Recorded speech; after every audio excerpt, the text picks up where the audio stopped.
तो साथियों कैसे आप सभी लोग, आशा करते हैं आप सभी लोग अच्छे होंगे। आइए हम लोग करते हैं साइंस क्लास 10th के ऑब्जेक्टिव टाइप क्वेश्चन 20 MCQs करेंगे इसमें बोर्ड रिलेटेड। तो ये पार्ट का नाम हमारा चल रहा है विद्युत। और विद्युत नामक पार्ट का पहला क्वेश्चन स्टार्ट होता है। 1 जूल पर सेकंड कार्य करने की दर को क्या कहते हैं? कार्य करने की समय दर को हम लोग शक्ति कहते हैं। शक्ति का मात्रक होता है 1 वाट। तो यहाँ पर 1 वाट हो जाएगा।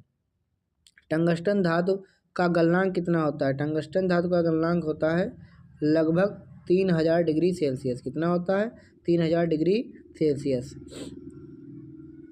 अमीटर को निम्नलिखित में से किसे मापा जाता है? तो अमीटर में धारा को मापा जाता है। धारा को अमीटर से, विभव को वोल्टमीटर से। 1 मिली एम्पियर किसके बराबर होगा? मिली माने 10 की घात -3 एम्पियर के बराबर होगा। नेक्स्ट क्वेश्चन, नाइक्रोम में कौन कौन से तत्व होते हैं? नाइक्रोम में निकिल और क्रोमियम।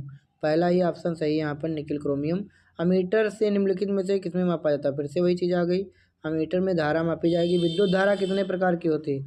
विद्युत धारा कितने प्रकार की होती है? तो विद्युत धारा कितने प्रकार की होती है? एक सेकेंड साथियों, विद्युत धारा होती है 2 प्रकार की। कितने प्रकार की होती है? 2 प्रकार की। एक होती है दिष्ट धारा DC, एक होती है AC। प्रत्यावर्ती धारा अल्टरनेटिंग करंट, डायरेक्ट करंट। परिपथ की सुरक्षा के लिए किस युक्ति का उपयोग किया जाता है? परिपथ की सुरक्षा के लिए किस युक्ति का?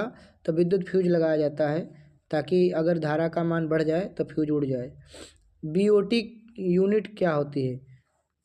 Board of trade unit. तो ये होगी आपकी 3.6 10 की घात मतलब 6 जूल, जिसको हम लोग एक यूनिट कहते हैं। 1 किलोवाट घंटा, 1 किलोवाट घंटे में होते हैं इतने जूल। आप लोग यहाँ पर इसको पढ़ सकते हैं। इसको BUT कहते हैं, board of trade unit. BOT भी कह सकते हैं, बोर्ड ऑफ ट्रेड यूनिट। विद्युत बल्ब किस धातु का बना होता है? विद्युत बल्ब बना होता है कांच का।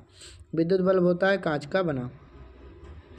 विद्युत बल्ब में कौन सी गैस भरी जाती है? तो नाइट्रोजन और जैसी अक्रिय गैस यानी निष्क्रिय गैसें भरी जाती हैं। मानव शरीर का प्रतिरोध कितना होता है? मानव शरीर का प्रतिरोध होता है, कितना होता है? तो मानव शरीर का प्रतिरोध होता है 30,000 ओम। 30,000 ओम होता है।